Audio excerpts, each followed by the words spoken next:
जी continue. जी। नमस्ते दोस्तों, मेरा नाम शेषराज है और मैं एक शराबी हूँ। हाय हाय शेषराज जी। शेषराज भाई। हाय हाय। भगवान की असीम कृपा है, अल्कोहलिक्स अनोनिमस का साथ है, आप सभी भाइयों की मदद है।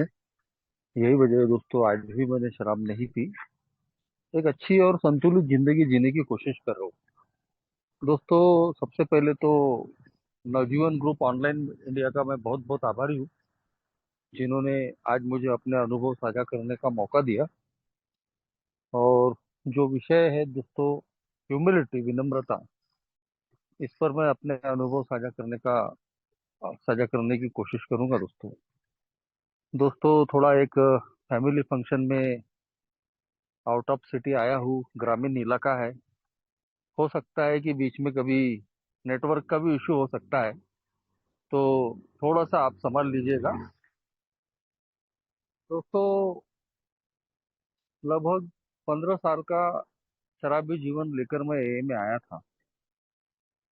और सारा मेरा जो शराबी जीवन रहा दोस्तों, वो मैं बोल सकता हूँ कि ये मैंने अपने हाथों अपनी की हुई बर्बादी थी।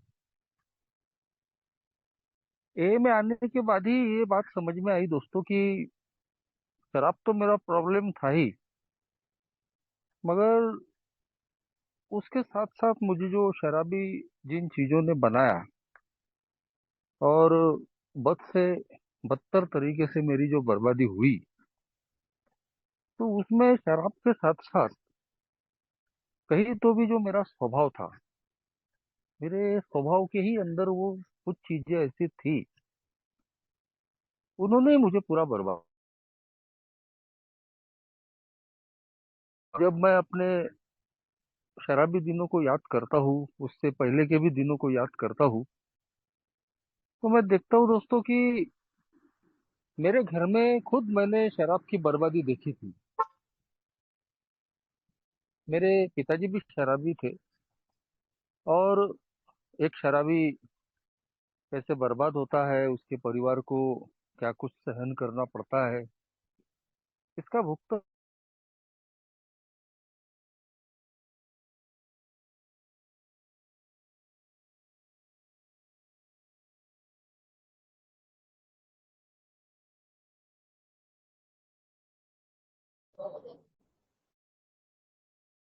तो वो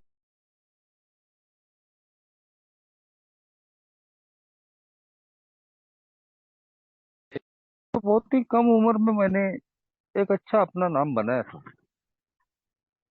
इतना सब कुछ मेरे जीवन में होने के बाद भी मेरी जिंदगी में शराब आई। तो पहले तो मैंने जो शराब पी वो एक मजे के लिए ही पी, चार दोस्तों के साथ में। और फिर उसके बाद में वो जो शराब है, वो धीरे धीरे मुझे अपने तरफ खींचने लग गई। सब कुछ जानते हुए भी कि शराब की वजह से मेरे घर में बर्बादी हो चुकी है, मेरे घर के हालात खराब है, जैसे तैसे मेरी पढ़ाई हो रही है। बाहर भी मैंने लोगों को मरते बर्बाद होते हुए देखा। मैं पढ़ा लिखा इंसान हूँ, मगर उसके बावजूद दोस्तों मैं शराब को रोक नहीं पाया। शराब जैसे जैसे धीरे धीरे बढ़ते गई, तो वैसे वैसे जब लोगों की नजर के सामने में आने लगी, तो लोगों ने मुझे समझाना भी शुरू किया। मगर मैं ऐसी स्थिति में आ गया था कि अब मैं किसी की सुनने के लिए तैयार नहीं हूँ। तो ये सारी चीजें आज समझ में आती है, ये में आने के बाद में समझ में आई कि ये मेरे स्वभाव का हिस्सा थी। एक अल्कोहलिक जो होता है वो इगोइस्टिक पर्सनैलिटी होती है, अहंकार से भरी हुई। और मेरा अहंकार मुझे बोलता है कि मैं बाकी लोगों से अलग हूँ, आई एम डिफरेंट। बस दोस्तों, वही हमारी ह्यूमिलिटी खत्म हो जाती है। ह्यूमिलिटी का जो असली अर्थ है, वो भी दोस्तों मैंने ए में आने के बाद में समझ में आया। विनम्रता, नम्रता, ये सारी जो चीजें हैं दोस्तों, ये बचपन से ही सुनते हुए आया था। बहुत लिटरेचर पढ़ने का भी मुझे शौक था। तो मुझे ऐसा लगता था कि भाई ये नम्रता विनम्रता जो है, इस प्रकार के जो लोग होते हैं तो वो एक ढोंग करते हैं, ढोंगी लोग होते हैं। मीठा मीठा बोलना, झुक के बात करना, अदब से बात करना, अपना वैसा नहीं है बॉस। अपन तो रफ एंड टफ है। अपन तो भाई मुंह पे सुना देते हैं। अपन तो बिल्कुल जो भी कुछ बोलना है वो अपने पास रखते नहीं। लेकिन वो एक मेरा एक अलग गलत एटीट्यूड था, ये मैं कभी उस बात को समझ ही नहीं पाया। और जब कभी भी मुझे ऐसे लोग मिलते थे तो मैं उनसे एक प्रकार का मुझे ऐसा लगता था कि ये लोग बनावटी लोग हैं, जो सम्मान से बात करते हैं, अच्छी भोली भाषा में बात करते हैं, मगर अल्कोहलिक्स अनोनिमस में आने के बाद ही असली अर्थों में, सही मायने में विनम्रता ह्यूमिलिटी का अर्थ समझ में आया। कि विनम्रता का मतलब ये में सिर्फ इतना ही नहीं है कि मैं मीठा मीठा बोल रहा हूँ, बनावटी बोल रहा हूँ, अदब से बोल रहा हूँ। विनम्रता का अर्थ यहाँ मुझे समझ में आया कि अपनी वास्तविकता को स्वीकार करके जीना। वो ही मेरे जैसे अल्कोहलिक के लाइफ में नहीं थी। शुरुआत के दिन जो थे, शराब जब शुरू हुई, तो जो मैंने अपनी शराब जिंदगी में आने दिया, उसको बढ़ने दिया, उसके पीछे का कारण मेरी सबसे बड़ी सोच यही थी, जो पूरी तरीके से एक इगोइस्टिक सोच थी, अप्रोच था, कि मैं बाकी लोगों से अलग हूँ। जैसी बर्बादी मैंने अपने पिताजी की जिंदगी में देखा या और भी लोगों की जिंदगी में देखा है, वो मेरे साथ में नहीं होंगी, क्योंकि आई एम डिफरेंट। आखिरकार ये जो आई एम डिफरेंट वाली जो फीलिंग थी दोस्तों, कि मेरा वैसा नहीं बॉस, मैं बाकी के लोगों के जैसा नहीं हूँ, इसी ने आखिरकार मुझे शराब के चक्रों में धीरे धीरे पूरा फंसा दिया। आज भी याद है कि जब शुरू में लोग मुझे समझाते थे, चाहे वो मेरे दोस्त हो, चाहे वो पड़ोसी हो, चाहे वो जहाँ भी मैं रहता हूँ लोकेलिटी, वहाँ के अच्छे अच्छे गणमान्य लोग हो, माँ बाप की तो सुनते ही नहीं थे। माँ बाप तो हमारी लिस्ट में रहते ही नहीं, वो तो क्या बताएंगे हमको, ऐसी हमारी सोच रहती। तो माँ बाप की कोई बात तो असर ही नहीं करती। मगर बाहर के भी लोगों की मैं किसी की नहीं सुनी। और हमेशा मैं यही बोलता था उनको कि मेरा वैसा नहीं है, मैं बाकी के लोगों के जैसा नहीं हूँ।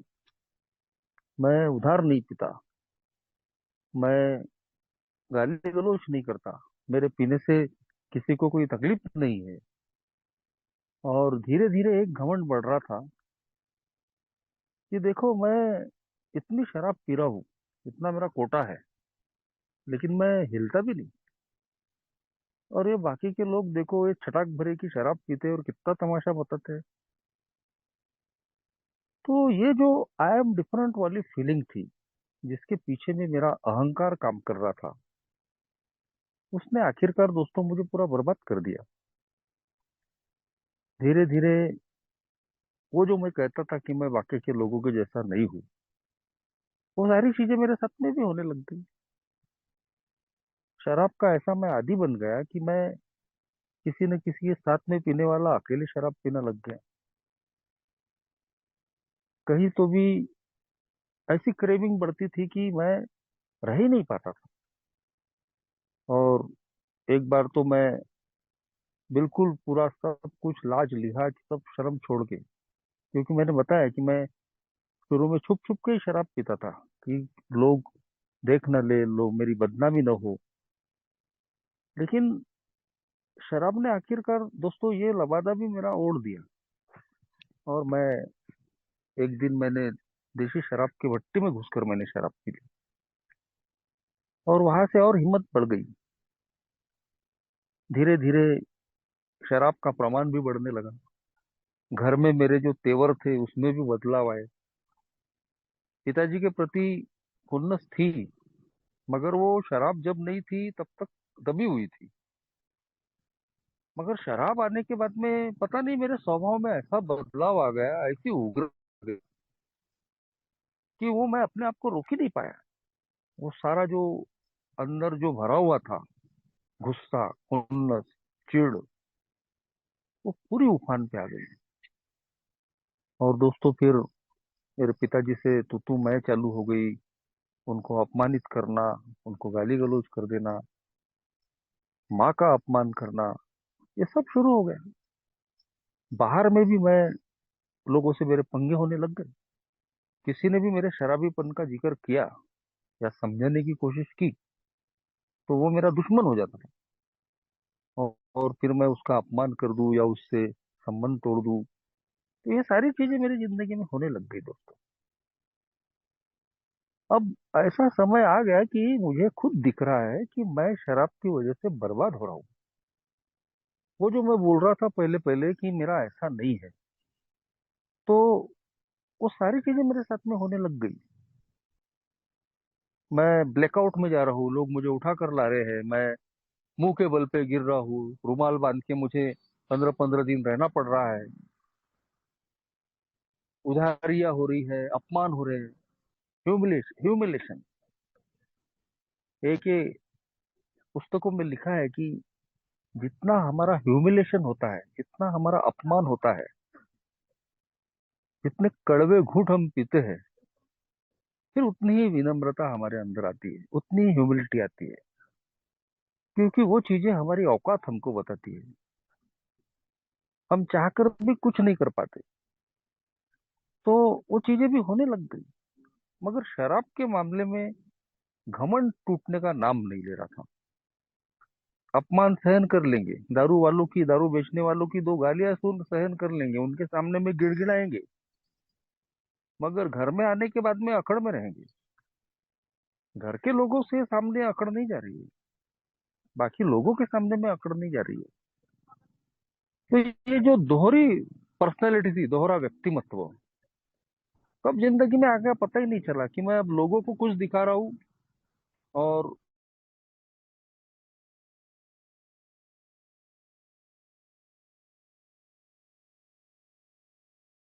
बदनाम हो गया था। एक अच्छा खासा नाम जो मैंने कमाया था, वो सब वैनिश हो गया था। धीरे धीरे लोग अब मुझसे कन्नी काटने लगे थे, मैं अकेला गिरने लगा था। मेरे दोस्त मुझे बहुत चाहते थे, जिनके साथ में मैं पढ़ता था, पढ़ाई करता था, उन्होंने बहुत कोशिशें की मेरे लिए, समझाया, पर जब मैं नहीं माना तो धीरे धीरे वो मेरे से दूर होने लग गए।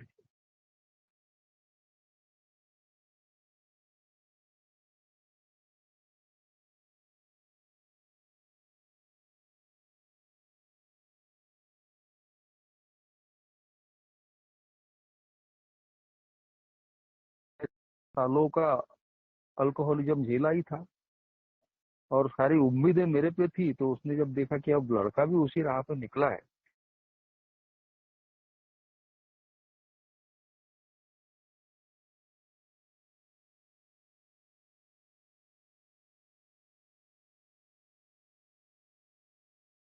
ना है कि दर दुखी हो रही है, कितनी प्रताड़ना उसकी हो रही है, उस वक्त मैं समझने की स्थिति में ही नहीं था। कैसे वो घर संभाल रही है, कैसे घर का काम धाम चल रहा है, कोई फिक्र नहीं, कोई रिस्पॉन्सिबिलिटी नहीं। अल्कोहलिज्म की ऐसी चंगुल में, गिरफ्त में आ गया था मैं कि अब मैं उससे निकलना चाहता हूँ, लेकिन मैं निकल नहीं पा रहा हूँ। ये स्वीकार ही नहीं कर पा रहा हूँ कि ये सब कुछ जो हो रहा है, ये अल्कोहलिज्म की वजह से हो रहा है। 2003 में मैं इसी 2400 घंटे के शराबीपन की वजह से बीमार गिरा। डॉक्टरों ने बताया टीबी हो गई, बिल्कुल हड्डियों का मैं ढांचा बन गया। देखने वाले बोलने लगे कि अब ये ज्यादा दिन का मेहमान नहीं है। 11 महीने में बीमार रहा, बेड पे रहा, बैसाखियां लग गई। शायद भगवान नहीं चाहता था कि मैं कहीं तो भी जिंदगी को खो दूं, मेरी जान बच गई। मगर दोस्तों, वही फिर न मानने वाली बीमारी। 11 महीने के बाद में फिर दोबारा शराब सामने में आई। और फिर मैंने वही प्रयोग किया। पहले जैसी नहीं पिएंगे, कभी कभार पिएंगे, ब्रांड बदल के देखेंगे, घर से दूर जाकर देखेंगे। भूल गया दोस्तों कि मैं अभी मरण शैया से उठा हूं, मरते मरते बचा हूं। कितनी तकलीफ मुझे और मेरे परिवार को हुई है। लेकिन दोस्तों, जो हमारा अहंकार रहता है वो हमको ये सब मानने ही नहीं देता। मैं जब फिर दोबारा शराब आई तो हालत फिर बद से बदतर। अब लोगों ने बॉयकॉट कर दिया। लोगों की नजरों में मैंने अपने लिए नफरत दिखा। उनको लगता था कि ये कोई आदमी है, ये अभी शराब से अभी मरते मरते बचा है और फिर शराब चालू कर दी इसने। और दोस्तों, चक्कर आके गिरना, हाथ पांव टेढ़े हो जाना, ये सारी चीजें मेरे साथ में फिर शुरू हो गई। तो आखिरी की परिस्थितियां ऐसी थी दोस्तों कि जिन्होंने मुझे घुटनों के बल पे ला दिया। सुबह 2 घंटे, शाम को 2 घंटे दारू के अड्डे पे पड़े रह रहा हूँ। दिन में बोतल लेकर चल रहा हूँ। अकेलापन, घर में शमशान शांतता। और अब साफ साफ दिख रहा था कि अब नहीं रुका तो मरना तय है। चक्कर आके गिरना, हाथ पांव टेढ़े हो जाना, ये सारी चीजें मेरे साथ में शुरू हो गई थी। आखिरकार जो बोलते हैं दोस्तों कि हमारा बॉटम हिट होना, यानी अपनी बर्बादी के तल को छूना। और शराब में वो ताकत है दोस्तों कि जो हमारे घमंड को चकनाचूर कर देती है। और तब जाके मेरे जैसे बेवड़े के अंदर में थोड़ी बहुत नम्रता आती है। कहीं तो भी ये इन परिस्थितियों से जब मैं गुजरा, तब जाके दोस्तों मेरा अहंकार टूटा। और तब मैं मदद मांगने के लिए तैयार हुआ। आखिरी के दिनों में मैंने अपने बलबूते पर आपसे दूर रहने की कोशिश की, मगर सफल नहीं हो पाया।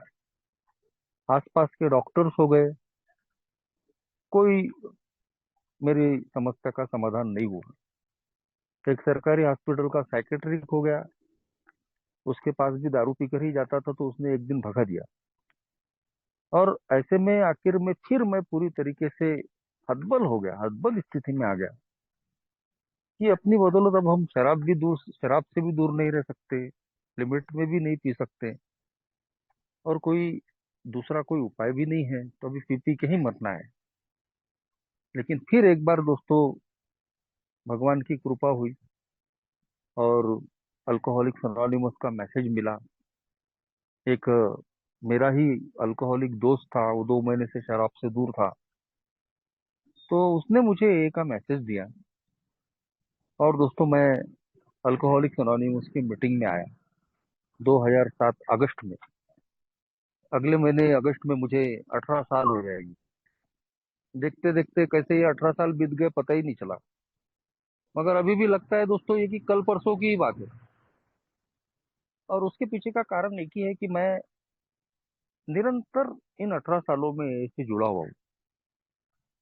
कभी शुरू में ए से दूर जाने का विचार आया भी था कि भाई अभी अपन कभी कभार मीटिंग करेंगे, होम ग्रुप की ही मीटिंग करेंगे। लेकिन भगवान की कृपा से ये चीज मेरे साथ में नहीं हो पाई। और मैं निरंतर ए की मीटिंग से मैं जुड़े रहा। कहीं तो भी मेरा जो अहंकार है उस दिशा में मेरा काम नहीं कर पाया। और दोस्तों, मैं लगातार ए की मीटिंग में जुड़ा हुआ हूँ।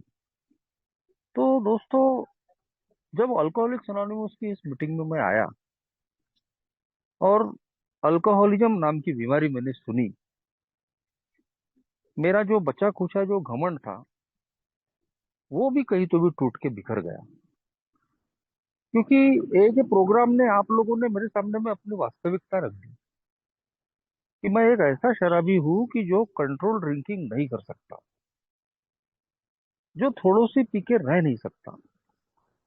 और मुझे कबूल करना पड़ेगा कि मेरी बर्बादी हो चुकी है। दोस्तों, ये चीजें जब तक एक अल्कोहलिक विनम्रता के साथ कबूल नहीं करता, उसका घमंड नहीं टूटता, तो वो सोबर ही नहीं हो सकता। 12 कदम 12 परंपराओं की पुस्तक में जब हम 7वें कदम का चैप्टर पढ़ते हैं, तो उसमें शुरू में ही लिखा है दोस्तों कि कोई भी मेरे जैसा अल्कोहलिक शराबी, जब तक उसमें थोड़ी बहुत विनम्रता ह्यूमिलिटी नहीं है, तो वो सो, यदि उसका अहंकार आज भी काम कर रहा है, आज भी रिजर्वेशन उसके दिमाग में है कि नहीं नहीं, अपन कभी भी दारू को मैनेज कर देंगे, अपन कभी भी लिमिट में पिएंगे, अपन कभी भी सब ठीक कर देंगे, तो वो व्यक्ति सोबर ही नहीं रह सकता। शराब उसकी जिंदगी में घूम घूम के आती है। इन 18 सालों में भगवान की कृपा से मेरे साथ में ये अनुभव नहीं हुआ। ये में आने के बाद में फिर दोबारा शराब की तरफ जाने का मुझे मौका नहीं मिला, कोई अनुभव नहीं आया। लेकिन इन 18 सालों में मैंने अनगिनत लोगों को देखा हूं दोस्तों, कि जो ए में आने के बाद में भी यदि उन्होंने अपने अहंकार को बाजू में नहीं किया, अपनी जिंदगी में नम्रता नहीं लाई, विनम्रता से अपनी जिंदगी में अपनी जो भी वास्तविकता है उसको स्वीकार नहीं किया। और एक अल्कोहलिक की सबसे बड़ी वास्तविकता क्या है? वो यही है कि वो कभी भी कंट्रोल ड्रिंकिंग नहीं कर सकता। वो बाकी शराबियों के जैसा नहीं है। वो सीमित मात्रा में पी नहीं सकता, और उसने कबूल कर लेना चाहिए कि उसकी बर्बादी हो चुकी है। जैसे ही मेरे जैसा शराबी इस चीज को दोस्तों कबूल करता है, वैसे ही वो रिकवरी के रास्ते पे आगे बढ़ते निकलता है। तो विनम्रता का असली अर्थ अल्कोहलिक्स अनोनिमस की इस मीटिंग में आने के बाद में समझ में आया दोस्तों, कि विनम्रता का मतलब सिर्फ मीठी जुबान, अदब से झुक के बात करना, सम्मान से बात करना, मीठा मीठा बोलना, यही नहीं है। अपनी वास्तविकता को स्वीकार करते हुए जीना। अल्कोहलिक्स अनोनिमस का पूरा प्रोग्राम ही दोस्तों अपनी वास्तविकता को स्वीकार कर कर जीने का प्रोग्राम है। हर कदम पे मैं अपनी वास्तविकता को कबूल करता हूँ विनम्रता के साथ, और इधर मेरा घमंड टूटते चले जाता है। दोनों तरफ से हम कह सकते हैं कि इधर घमंड टूटता है और विनम्रता हमारे अंदर में आती है। हाँ, इसीलिए हमारे 12 कदम के प्रोग्राम को दोस्तों ईगो डिप्लेशन के स्टेप्स बोले जाते हैं। ईगो डिप्लेशन यानी हमारे अंदर जो कूट कूट के घमंड भरा है, ईगो भरा है, उस ईगो का खच्चीकरण, उस अहंकार का खच्चीकरण करने के कदम। तो हर कदम पे हमारा घमंड टूटता है दोस्तों। हर कदम पे जैसे जैसे हमारे अंदर का घमंड टूटता है, वैसे वैसे हमारे अंदर में विनम्रता डेवलप होते जाती है। अल्कोहलिक्स अनोनिमस का पूरा प्रोग्राम ही दोस्तों हमारे अंदर में एक उच्च दर्जे की विनम्रता लाने का प्रोग्राम है। मगर दोस्तों ये कोई रातों रात नहीं होता, एक दिन में नहीं हो जाता। एक लंबा समय लगता है। हो सकता है कि जो जितना ज्यादा इस प्रोग्राम को प्रैक्टिस करता है उतना जल्दी उसके अंदर में ये चीजें आए। लेकिन one day at A time इस प्रोग्राम को प्रैक्टिस करते हुए हमारी जिंदगी में ये चीजें आती है दोस्तों। और सही में दोस्तों उसका जो बेनिफिट है, उसका जो फायदा है, वो भी हमारी जिंदगी में हम अनुभव कर सकते हैं। अल्कोहलिक्स एनोनिमस में आने के बाद में मेरा शराब के मामले में तो घमंड टूटा और मैं शराब से दूर हो गया। लेकिन बाकी मामलों में मेरा घमंड अभी भी गया नहीं था दोस्तों। मैं शराब से दूर हूँ, लेकिन मेरे एटीट्यूड में, मेरी बोली भाषा में, मेरे व्यवहार में किसी प्रकार का कोई बदलाव नहीं था। बाकी मामलों में घमंड बराबर काम कर रहा था। अभी भी मैं किसी की सुनने की स्थिति में नहीं था। अभी भी मेरा जो स्वभाव था वो डोमिनेटिंग ही था। चाहे वो मेरा घर हो, चाहे वो काम धंधा हो, चाहे वो अल्कोहलिक्स एनोनिमस हो, और उसका खामियाजा भी भुगतना पड़ रहा था। क्योंकि जब मेरे अंदर में बदलाव नहीं आता, मेरी भाषा बदलती नहीं, मेरे एटीट्यूड और व्यवहार में कोई परिवर्तन नहीं आता, तो कहीं तो भी दोस्तों इसका असर जो है वो रिलेशनशिप पे होता है। मैं देख रहा था कि मैं दारू से दूर हूँ, लेकिन मैं घर में जो मेरी बोली भाषा थी, मेरा एटीट्यूड था। शादी तो मेरी 2 साल के बाद में हुई है, मैं आने के बाद। तो सबसे ज्यादा भुक्तभोगी मेरे माँ बाप ही थे। कोई रिस्पॉन्सिबिलिटी नहीं लेना। और जैसे पुराना स्वभाव था कि उन्होंने कुछ भी अगर मुझे समझाना चाहा, बताना चाहा, तो सिरे से दरकिनार कर देना कि लोग मुझे क्या बताएंगे, लोग मुझे क्या सिखाएंगे। मैं तो गांव का शहाना हूँ, मुझे पूरा नॉलेज है। तो जैसे मैं अल्कोहलिज्म के दिनों में भी किसी की सुनता नहीं।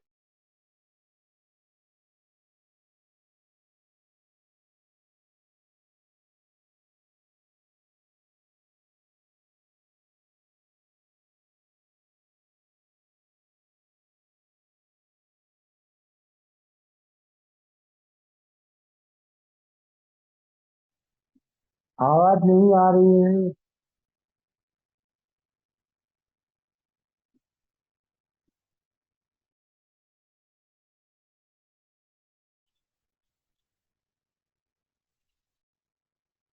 हेलो, आवाज आ रही है? जी जी, आ रही कंटिन्यू। हाँ। हाँ। तो ना मेरे एटीट्यूड में कोई परिवर्तन था, ना मेरी बोली भाषा में परिवर्तन था। तो जैसे मेरे घर के लोग परेशान थे, तो वैसे ही मैं देख रहा था दोस्तों कि अल्कोहलिक्स अनोनिमस के मेंबरों के साथ में भी वही चीजें हो रही थी। मेरे स्वभाव की वजह से, मेरे एटीट्यूड की वजह से, कहीं तो भी मेरे होम ग्रुप के लोग परेशान थे, फेलोशिप के लोग परेशान थे। ओल्ड टाइमरों से बात करने का तरीका, न्यू कमर्स से बात करने का तरीका पूरा डोमिनेटिंग था।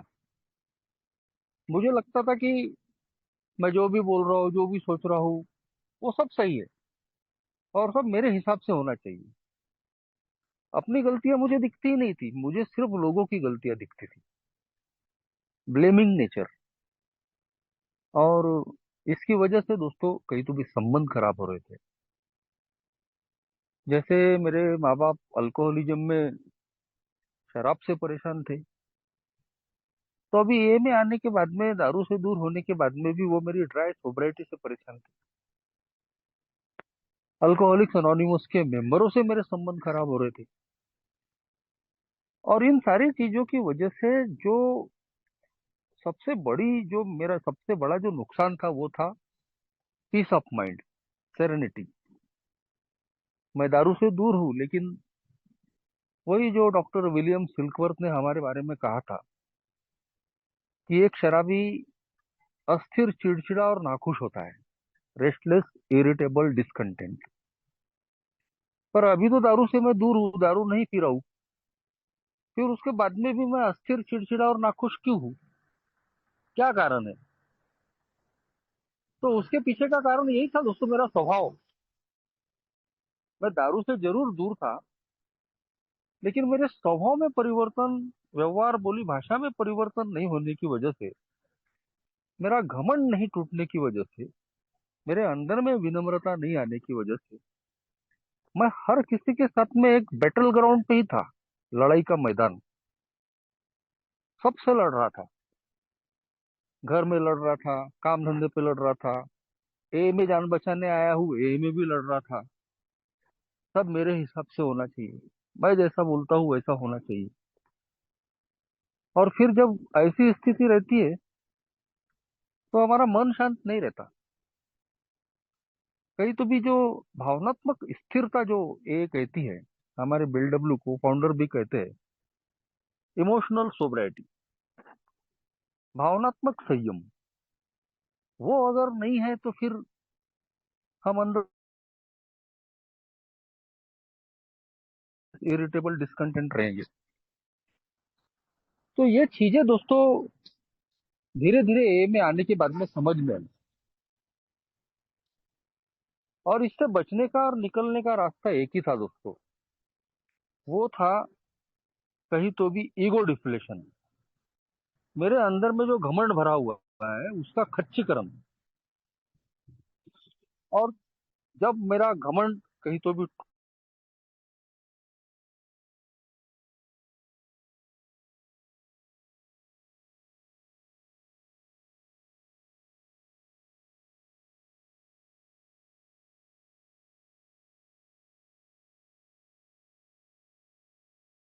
टूट सकता है। हमारा तीसरा कदम कि अपना मन और जीवन ईश्वर के हवाले सौंप देना। ईश्वर मेरी समझ का, ए में बहुत सारे लोग नास्तिक भी होते हैं जो ईश्वर को नहीं मानते। तो अल्कोहलिक्स एनोनिमस ने उनको सीधा साधा कह दिया है कि भाई, आपकी समझ का ईश्वर, God as you understood him.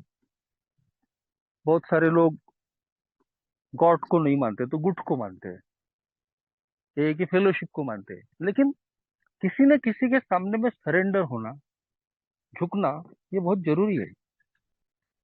ए में आने के बाद में मैं भी एक नास्तिक इंसान बन चुका था पूरा। मगर आखिरकार मुझे झुकना पड़ा, विनम्रता पूर्वक इस बात को स्वीकार करना पड़ा कि मेरे मेरे हाथ में कुछ नहीं है।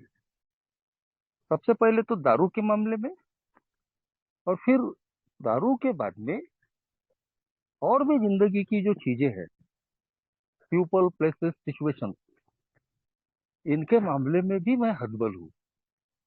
ये भी विनम्रता पूर्वक मुझे सहन करना से सीखना पड़ा और स्वीकार करना पड़ा। और बस दोस्तों, जैसे ही मैंने ये स्टेप्स अपनी जिंदगी में उतारे, इनके मामले में मेरा अहंकार टूटा, नम्रता पूर्वक मैंने स्वीकार किया कि मैं लोगों को नहीं बदल सकता, मैं परिस्थितियों को नहीं बदल सकता, मैं चीजों को नहीं बदल सकता, मेरे एटीट्यूड में परिवर्तन आया। तो धीरे धीरे मेरे अंदर का पीस ऑफ माइंड बढ़ने लग गया। वो चित्त शांति क्या होती है, मन शांति क्या होती है, वो अनुभव मैं करने लगा। क्योंकि अब लड़ाइयाँ खत्म हो गई। हर बात के लिए लोगों से जो लड़ने की जो बात थी, आदत थी, वो कहीं तो भी बंद हो गई।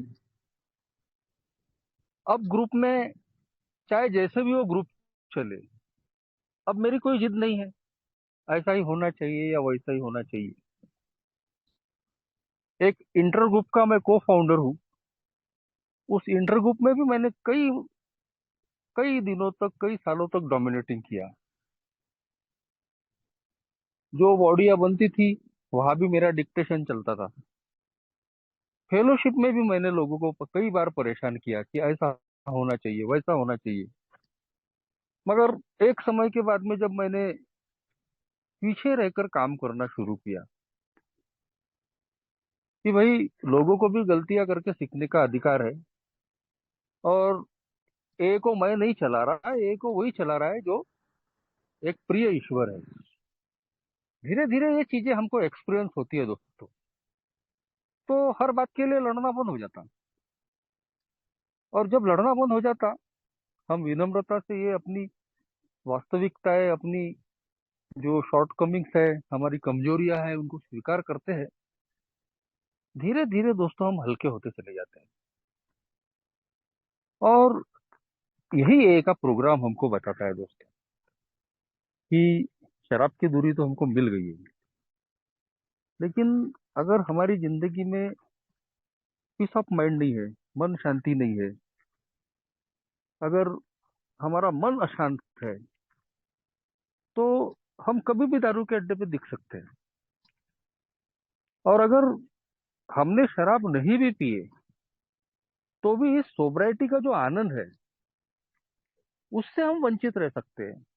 जॉय ऑफ लिविंग, जीने का आनंद। मैं दारू से दूर हूँ, मगर जीने में मजा ही नहीं आ रहा है। घर में जाता हूँ तो घर के लोग मुंह फुलाए बैठे हैं। कभी मेरी गलती होती है, कभी घर के लोगों की गलती होती है। एक ही मीटिंगों में जा रहा हूँ, वहां लोगों से मेरी अनबन हो रही है। या तो मैं उनको कुछ बोल रहा हूँ, या तो फिर वो मुझे कुछ बोल रहे हैं। तो हर जगह काम धंधे पे भी मेरे तेवर बहुत खराब थे। जिन लोगों के भी मैं काम करता था, तो उनसे मेरा जो व्यवहार था, वो व्यवहार बोल ही नहीं सकते, वो दुर्व्यवहार था। अरे, एक अजीब सी अकड़, अजीब सा तरीका। जिनके काम कर रहा हूँ उनको दो बातें सुना देना, उनकी फाइल फेंक देना, और ऐसा इन्हें बताने की कोशिश करने का कि देखो मैं कितना सही हूँ, और आगे वालों की गलतियां ढूंढना। तो बहुत सारे लोग दोस्तों कहीं तो भी परेशान होकर, दुखी होकर मेरे पास से चले जाते थे। तो मेरे स्पॉन्सर ने जब मेरे स्वभाव को मार्क किया, तो उन्होंने भी अपने शेयरिंग के माध्यम से या कभी पर्सनली ये बात मुझे समझाने की कोशिश की कि अगर हमारा ये स्वभाव है इस तरीके का, शॉर्ट टेम्पर्ड, भड़कने वाला, तो इसका नुकसान हमको खामियाजा हर जगह उठाना पड़ सकता है। हमारे काम धंधे में खराबी होती है, हमारे लोगों से संबंध खराब होते हैं, चाहे फिर वो घर में हो, पे में हो, और वही चीजें हो रही थी। और जब ऐसी चीजें होती है तो हमारा मन भी अशांत हो जाता है। एक बहुत अच्छा शब्द मैंने ए में ही सुना दोस्तों, इमोशनल हैंगओवर। ये इमोशनल हैंगओवर शब्द हम 12 कदम 12 परंपराओं की जो पुस्तक है उसमें 10वें कदम के चैप्टर में पढ़ सकते हैं। तो पहली बार जब मैंने पढ़ा उसके अर्थ समझ में नहीं आए, लेकिन धीरे धीरे समझने की कोशिश किया, तो सही में दोस्तों मेरे जैसा जो शराबी है वो सोब्राइटी में इस शब्दों को बहुत अच्छे से समझ सकता है। वो इससे पीड़ित रहता है, इमोशनल हैंगओवर से, यदि उसने अपने स्वभाव को नहीं बदला। इमोशनल हैंगओवर यानी जब मैं शराब पीता था और बहुत ज्यादा शराब हो जाती थी तो उसका हैंगओवर रहता था। चिड़चिड़ाहट महसूस करना, सर भारी महसूस करना, और ऐसा लगता था कि क्या करूं क्या नहीं, थोड़ी सी शराब अगर पी लूंगा तो अच्छा लगेगा।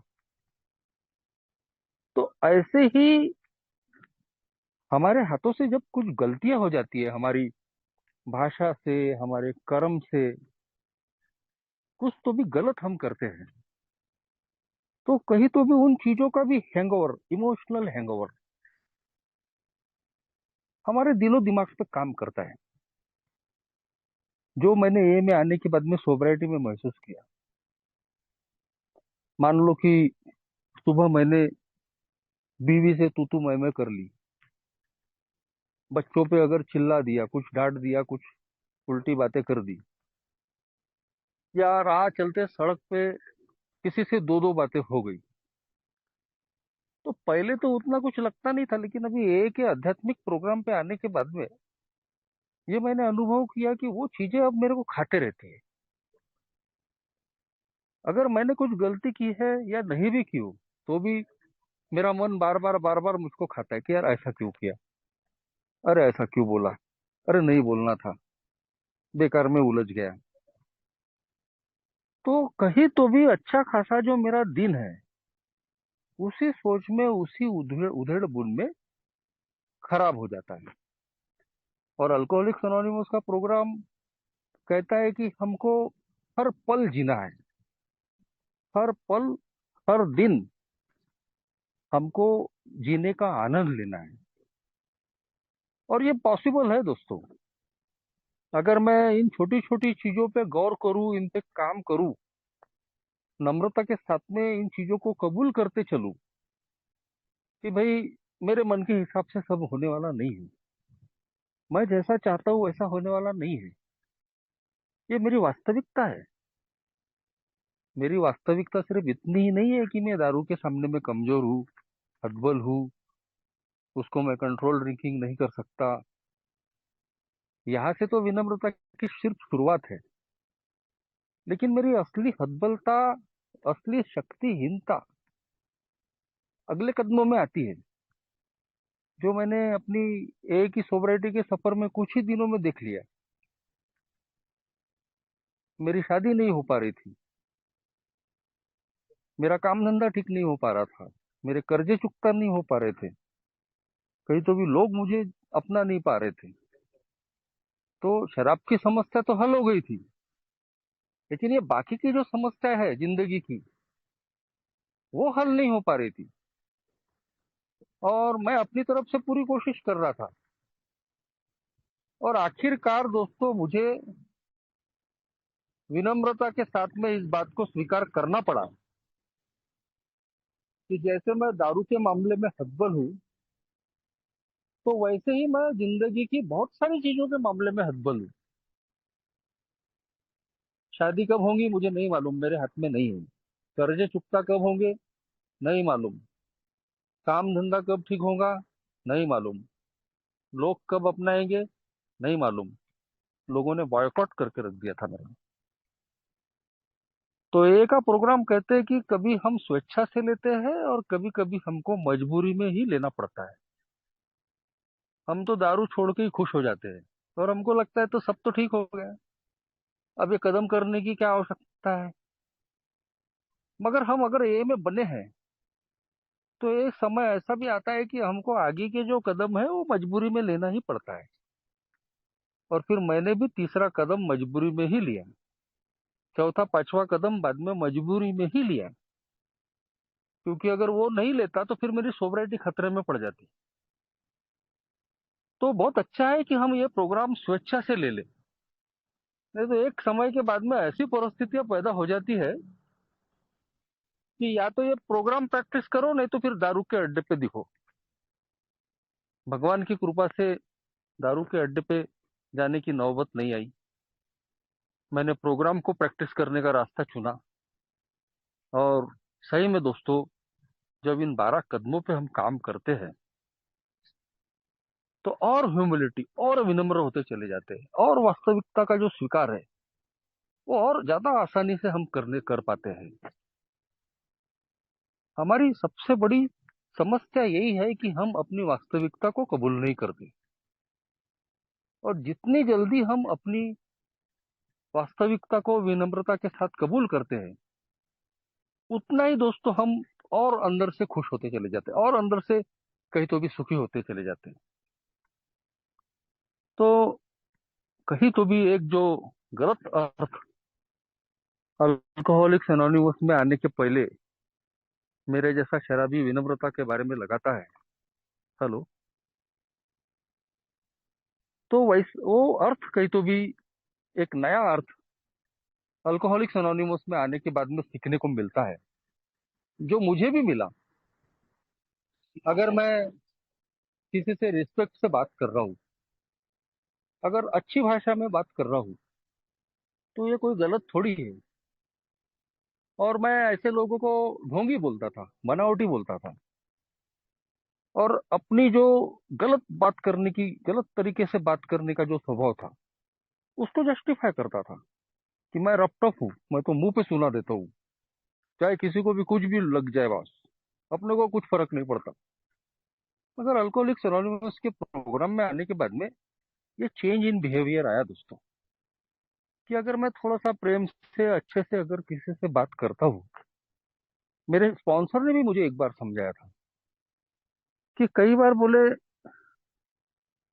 हमारा जो उद्देश्य होता है कोई बात बोलने का, वो उद्देश्य अच्छा होता है बोले, लेकिन हमारा बात रखने का या बोलने का जो तरीका है वो तरीका गलत हो जाता है बोले। और फिर उसकी वजह से हमारे संबंध खराब हो जाते हैं बोले। और ये बात बिल्कुल सही थी दोस्तों, कि कोई बात अगर मैं किसी को समझाना चाहता हूँ, बताना चाहता हूँ, बोलना चाहता हूँ, तो अच्छे तरीके से भी रखी जा सकती है। हर बात को चिढ़कर, गुस्से में आके या किसी को नीचा दिखाकर अपमान करने के उद्देश्य से ही बोलने की आवश्यकता नहीं होती। अगर सही में मैं आगे वाले की भलाई चाहता हूँ, उसकी गलती अगर उसको दिखाना चाहता हूँ, तो मैं अच्छे से प्रेम मोहब्बत से भी तो बात रख सकता हूँ, ताकि उसको गलत भी न लगे और मेरा उद्देश्य भी सफल हो जाए कि चलो मैं उसको कुछ अच्छी चीज बताना चाहता हूँ, उसकी गलती को करेक्ट करना चाहता हूँ। लेकिन मेरा स्वभाव ऐसा नहीं था। मेरा स्वभाव होता था आगे वाले की गलती निकालकर उसको नीचा गिराना, उसको अपमानित करना, उसको सुधरने का मौका देना नहीं था। और ये जो मेरे स्पॉन्सर ने जो बोला था कि कई बार हमारा उद्देश्य अच्छा होता है, लेकिन हमारा बात रखने का करने का जो तरीका है वो ईगो से प्रेरित रहता है, अहंकार से प्रेरित रहता है। वह हम उसकी मदद नहीं कर रहे आगे वाले की, हम उसको नीचा दिखा रहे, अपमानित कर रहे, तो संबंध तो खराब होने ही वाले हैं। तो ये चीजें भी कही तो भी अपनी बात को अच्छे तरीके से रखना, अच्छी भाषा में रखना, अच्छे उद्देश्य से रखना, ये भी एक विनम्रता के लक्षण है दोस्तों। ये भी ए में आने के बाद में सीखने को मिला। नहीं तो मेरा स्वभाव इतना भड़काऊ स्वभाव था कि हर बात पे भड़कना, छोटी छोटी बात पे चिल्लाना, और फिर इसकी चिंता नहीं करना कि आगे वाले को क्या लगता है या किसी को क्या लगता है। तो धीरे धीरे जैसे जैसे मैं इन स्टेप्स पे काम करते गया, मेरा असली स्वरूप मेरे सामने में आया कि मैं किस प्रकार का इंसान हूँ। जब चौथे और पांचवें कदम पे मैंने अपनी इन्वेंट्री लेके अपने स्पॉन्सर के सामने सब कुछ शेयर किया, तो वो जो मेरी डुअल पर्सनालिटी थी, लोगों को दिखाने के लिए कुछ और असलियत में कुछ, वो सामने आ गई। और आखिरकार मुझे वो नम्रता के साथ उसको स्वीकार करना पड़ा कि हाँ, मैं हूँ ये जो मैं लोगों को दिखा रहा था कि मैं कितना बढ़िया, कितना अच्छा आदमी हूँ, और अंदर से मैं कितना घिनौना हूँ, उसको मैंने नम्रता के साथ में स्वीकार किया दोस्तों। और आखिरकार जब हम नम्रता के साथ में अपनी गलतियों को स्वीकार करते हैं, सही मायने में उनको दुरुस्त करने के लिए कोशिश करते हैं, तो ये एक विनम्रता का ही लक्षण है कि मैं अपने कैरेक्टर डिफेक्ट्स, अपने अंदर के जो चरित्र के दोष है, मैं उनको स्वीकार कर रहा हूँ। आज नम्रता पूर्वक मैं स्वीकार करने के बाद में सिर्फ स्वीकार ही नहीं कर रहा हूँ, तो उनको बदलने के लिए, उनको निकाल फेंकने के लिए भी आज तैयार हूँ। मैं नम्रता के साथ में इस बात को भी स्वीकार करता हूँ कि ये जो मेरे चरित्र के दोष है, ये अपनी बदौलत दूर नहीं होने वाले। उसके लिए भी मुझे भगवान से मदद मांगनी पड़ेगी, जो हमारी सेवंथ स्टेप है। तो हर कदम पे कहीं तो भी मेरा अहंकार टूटता है, मेरे अंदर में ह्यूमिलिटी आती है, विनम्रता आती है। और जितनी मेरे अंदर में ह्यूमिलिटी आती है दोस्तों, विनम्रता आती है, उतना ही अंदर से मैं शांत होने लगता हूँ, स्थिर होने लगता हूँ। दारू के मामले में तो संयमशीलता आ गई, आज मैं दारू को ना बोल सकता हूँ। लेकिन क्या भावनाओं के मामले में स्थिरता आई है क्या? इमोशनल सोबरिटी जिसको कहते हैं, भावनात्मक स्थिरता। हर स्थिति में मैं अपने आप को विनम्र बनाए रख सकता हूँ क्या? ये एक मेरे लिए सबसे बड़ा चैलेंज है, क्योंकि मैं एक इमोशनली सिक पर्सनालिटी हूँ, भावनात्मक रूप से बीमार इंसान हूँ। अपनी भावनाओं पे मेरा नियंत्रण नहीं रहता, मैं भावनाओं में बह जाता हूँ। मगर दोस्तों, अगर मैं अपने अहंकार की खच्चीकरण पे अगर काम कर रहा हूँ, ईगो डिप्लेशन के इन स्टेप्स पे मैं काम कर रहा हूँ, अपनी कमजोरियों को, अपनी अपनी जो खामियों को मैं अगर विनम्रता के साथ में अगर स्वीकार करते हुए जी रहा हूँ, तो दोस्तों आसानी से एक दिन के आधार पे मैं अपने आप को स्थिर चित्त रख पाता हूँ। और ये मेरे लिए इतना जरूरी है, क्योंकि इन सारी चीजों से मेरी सोबरिटी का संबंध है। और आज के दिन मुझे सिर्फ सोबर ही नहीं रहना है, आज मेरा मन भी प्रसन्न रहना ही रखना है, एक स्वस्थ सुंदर जीवन भी मुझे जीना है। और ये दोस्तों, इन सारी चीजों को हासिल करने के लिए रोज के रोज मुझे इस अपने आप के अंदर में विनम्रता को डेवलप करने का काम करना पड़ता है। रास्ता एक ही है, कैसे मैं अपने आप को आज के दिन संयमित बनाए रखूं, कैसे मैं विनम्र रहूं। तो उसके लिए मेरे पास में एक ही रास्ता है दोस्तों, कि one day at A time in 12 कदमों पे काम करना, स्पॉन्सर की और फेलोशिप की मदद से। तो वही सारी चीजें आज मैं करने की कोशिश कर रहा हूँ दोस्तों। तो जो भी मेरे अनुभव थे इस विषय पे, वो मैंने आपके सामने में रखने की कोशिश की, आप लोगों ने सुन लिया। धन्यवाद, थैंक यू।